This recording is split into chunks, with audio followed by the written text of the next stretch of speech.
शुरुआत हम संसद की 20 घंटे वाली उस कार्रवाई के साथ करेंगे जिसने संसद में शक्ति के विस्तार को अब डिले कर दिया है। हम बात कर रहे हैं महिला आरक्षण संशोधन बिल की, जिस पर आज वोटिंग हुई और जो नतीजा आया उसे पहले ग्राफिक्स के जरिए आपको दिखाएंगे। संविधान संशोधन 131वां विधेयक, जिस पर हुई वोटिंग में कुल 489 वोट पड़े, जहां पर पक्ष में यानी यस 298 वोट पड़े, जबकि विपक्ष में NOES 230 वोट पड़े और 2/3 मेजॉरिटी 2/3 बहुमत इस बिल को पास कराने के लिए चाहिए था, यानी कि 326 वोट जो हासिल नहीं हो पाए। नतीजा, ये बिल लोकसभा में गिर गया।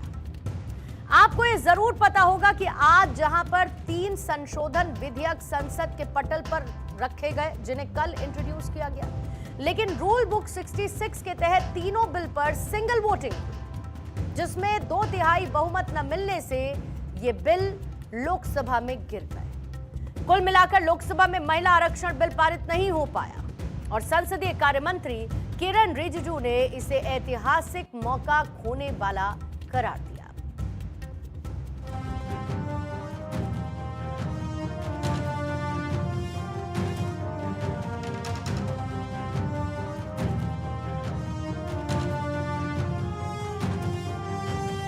जो नतीजा आया है, ये इतना ऐतिहासिक और महत्वपूर्ण बिल पर देश का महिलाओं को अब सम्मान अधिकार देने का जो बिल है, उसको विपक्ष के साथ नहीं दिया। बहुत खेद की बात है और इस ऐतिहासिक पल को आप अपना एक मौका था, आपने गंवाया है।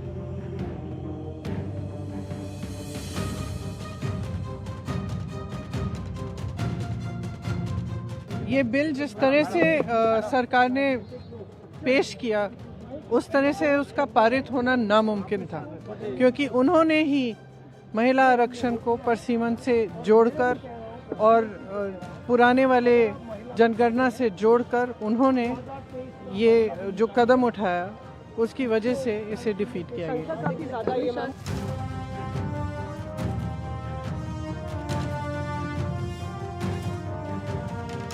हमने क्लियरली बोला है कि ये महिला बिल नहीं है, ये हिंदुस्तान का राजनीतिक जो स्ट्रक्चर है, इलेक्टोरल स्ट्रक्चर है, उसको बदलने की कोशिश है।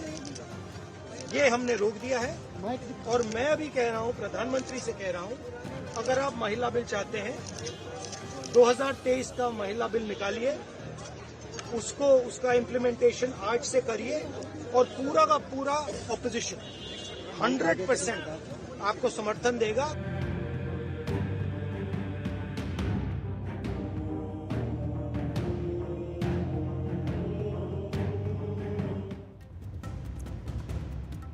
केंद्र सरकार ने लोकसभा और विधानसभा में महिलाओं को जहां 33% आरक्षण लागू करने का रोड मैप तैयार कर रखा था, आज लोकसभा में इसकी अग्नि परीक्षा थी, लेकिन 230 सांसदों ने इसके खिलाफ वोट कर इसे अटका दिया।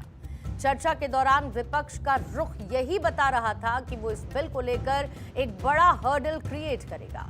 चर्चा के दौरान सत्ता पक्ष और विपक्ष के बीच इस बिल को लेकर तीखी नोकझोंक हुई। विपक्ष की तरफ से कई सवाल उठाए गए, जिसका जवाब खुद केंद्रीय गृह मंत्री अमित शाह की तरफ से दिया गया।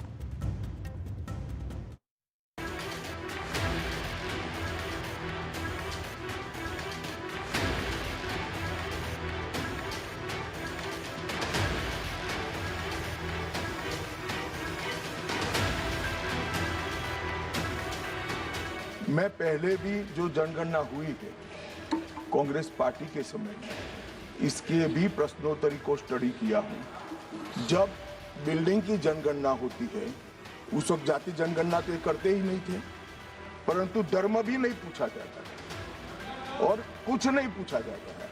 मगर जब व्यक्ति की जनगणना होती है, तब ये सारे सवाल आते हैं, कितना पढ़े लिखे हो, कब जन्म हुआ था, धर्म क्या है। अब यह भी पूछेंगे कि जाति क्या है। इसमें किसी को संशय करने की जरूरत नहीं है।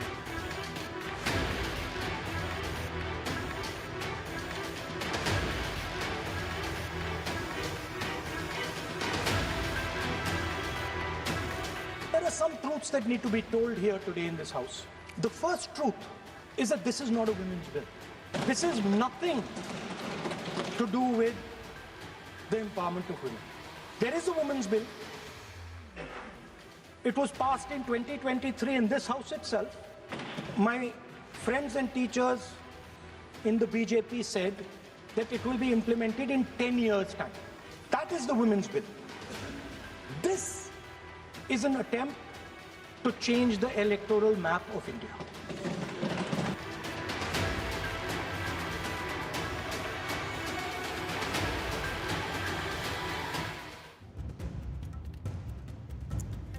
अब आप में से ऐसे बहुत सारे लोग होंगे जो शायद ये सोच रहे होंगे कि महिला आरक्षण बिल अब देश में लागू होगा ही नहीं, क्योंकि आज तो ये लोकसभा में गिर गया। लेकिन ये पूरी तरीके से गलत है, क्योंकि महिला आरक्षण संशोधन बिल पारित ना होने का ये बिल्कुल मतलब नहीं कि विमेन रिजर्वेशन अब देश में लागू होगा ही नहीं। नारी शक्ति वंदन अधिनियम अब भी लागू है। 16 अप्रैल 2026 को सरकार ने इसे नोटिफाई कर दिया है, लेकिन ये तुरंत अप्लाई नहीं होगा। इसके लिए अब जनगणना यानी कि सेंसस और डीलिमिटेशन यानी कि परिसीमन का प्रोसेस पूरा होगा। इसका मतलब ये हुआ कि 2029 के लोकसभा चुनाव में भी 33% महिला आरक्षण नहीं मिलेगा पॉलिटिक्स में। अब विपक्ष लगातार इस बात को जस्टिफाई करता दिखा कि वो बिल के खिलाफ नहीं है बल्कि डीलिमिटेशन के खिलाफ है। सदन से बाहर निकलने के बाद राहुल गांधी, प्रियंका गांधी की प्रतिक्रिया भी यही बता रही थी कि हमने तो सरकार को हरा दिया है, हमने जीत हासिल कर ली है, हमने संविधान को जिताया है। लेकिन पूरी चर्चा के दौरान विपक्ष जहां इसी बात को लेकर एक संग्राम दिखा रहा था।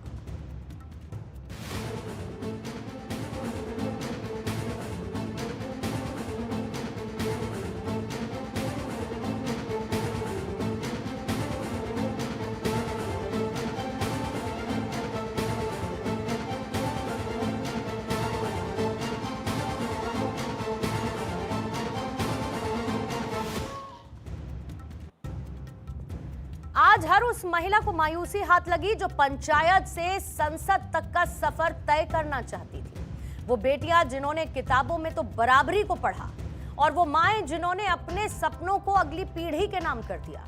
आज हर उन महिला का सवाल संसद से है, विपक्ष से। क्या हमें सच में हमारा हक मिला है? राजनीति की शर्तों में महिलाओं का हक क्यों अटकता है? और समर्थन अगर लेकिन के साथ आए तो क्या वो समर्थन है? देश की संसद में एक ऐसा मौका आया जब इतिहास सिर्फ लिखा नहीं जाता बल्कि इतिहास सुधारा जाता। 33% आरक्षण सिर्फ एक आंकड़ा भर नहीं था बल्कि ये बराबरी की पहचान थी। वो आवाज थी जो दशकों से दबाई गई थी, सप्रेस की गई। सरकार ने कहा कि ये महिलाओं को सशक्त बनाने का निर्णायक कदम है। नियत साफ थी, मंशा स्पष्ट थी और कोशिश पूरी ताकत के साथ की गई। लेकिन आज आधी आबादी खुद को ठगा हुआ महसूस कर रही है।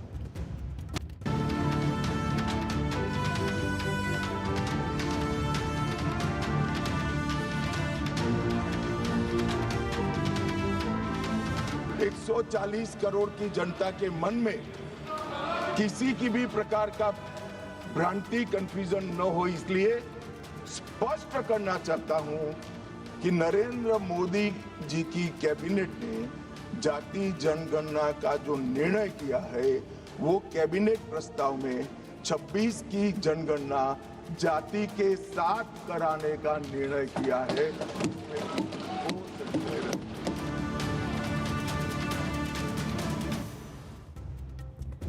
18 से 20 घंटे तक चली लोकसभा में चर्चा के दौरान गृह मंत्री अमित शाह ने विपक्ष के हर एक डाउट को दूर करने की कोशिश की, लेकिन शायद उन्हें भी यह लग रहा था कि विपक्ष महिलाओं को उनका हक दिलाने के पक्ष में बिल्कुल नहीं। यही वजह थी कि अमित शाह की तरफ से साफ कह दिया गया कि देश देख रहा है कौन महिलाओं के साथ खड़ा है और कौन नहीं। लेकिन जब साथ खड़े होने का वक्त आया तो विपक्ष ने यह तो कहा कि हम समर्थन करते हैं, लेकिन जी हाँ, ये लेकिन ही वो शब्द था जिसने आधी आबादी के हक को फिर से शर्तों में बांध दिया। कभी ओबीसी के नाम पर सवाल, कभी परिसीमन के नाम पर शर्त। सवाल ये नहीं कि मुद्दे उठाए गए, सवाल यह है कि क्या ये मुद्दे उस समय उठाए गए जब महिलाओं को उनका अधिकार मिल रहा था? क्या राजनीति इतनी भारी पड़ गई कि महिलाओं का हक फिर से इंतजार में चला गया? ये सिर्फ आधी आबादी की हार नहीं थी, बल्कि इसे आप समूचे देश की हार भी कह सकते हैं।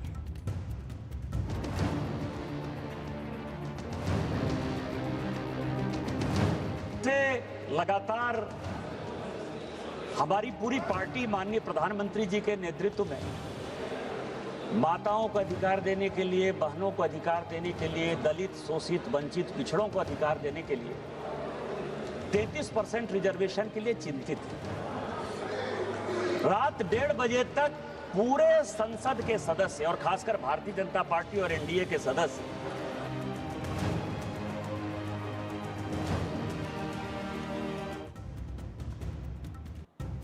क्या ये वो देश नहीं जहां पर महिलाओं ने हर क्षेत्र में खुद को साबित किया? फिर संसद में उनकी हिस्सेदारी हर बार शर्तों में क्यों बंध जाती है? आज देश के अंदर, आज संसद में जो हुआ वो सिर्फ एक राजनीतिक मतभेद नहीं था, वो एक संदेश था कि जब मौका था तो एकजुटता नहीं थी, कि जब इतिहास बनने वाला था तो राजनीति आगे खड़ी हो गई और महिलाएं पीछे छूट गई। विपक्ष ने अपने तर्क दिए, लेकिन क्या उन तर्कों में संवेदनशीलता थी या फिर नियत में कहीं ना कहीं राजनीतिक गुणा गणित ज्यादा था और महिलाओं का हक कम? क्योंकि सच ये है कि हर देरी एक और पीढ़ी का इंतजार बन जाती है, हर शर्त एक और सपने को रोक देती है और हर लेकिन बराबरी को थोड़ा और दूर कर देता है। सब्र करने के मामले में महिलाओं की कोई बराबरी नहीं है। महिला आरक्षण को लेकर भी वो इस देरी को सह लेगी, लेकिन यहां पर हमें और आपको ये समझना होगा, ये सोचना पड़ेगा कि क्या ये महिलाओं के साथ धोखा नहीं है? क्योंकि 27 साल का इंतजार, संसद में बराबरी का सपना, और जब इतिहास बनने का मौका आया तो सवाल खड़ा हुआ, क्या राजनीति फिर महिलाओं से आगे निकल गई?